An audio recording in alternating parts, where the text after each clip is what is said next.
একজন নারী, শোনেন, একজন নারী বনু কাইনুকার বাজারে গিয়েছিলেন তার প্রয়োজনে।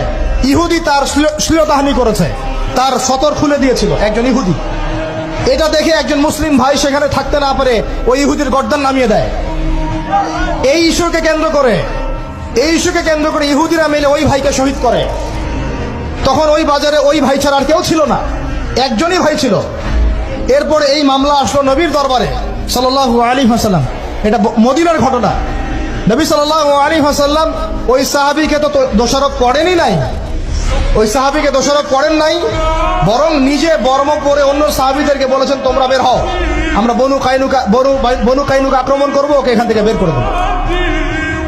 একজন দিনী বোনের ইজ্জতের বদলা নেওয়ার জন্য পুরো বনু কাইনুকার ইহুদিদের সাথে যুদ্ধ হয়েছে। আর আমাদের বোনরা সেই ইজ্জত বিলি দিচ্ছ তোমরা হচ্ছে মাটির তলে চলে যাও, তোমাদের বেঁচে থাকার চেয়ে মাটির তলে চলে যাও। তোমরা নিজেরা স্বেচ্ছায় ইজ্জতের বিসর্জন দিচ্ছ।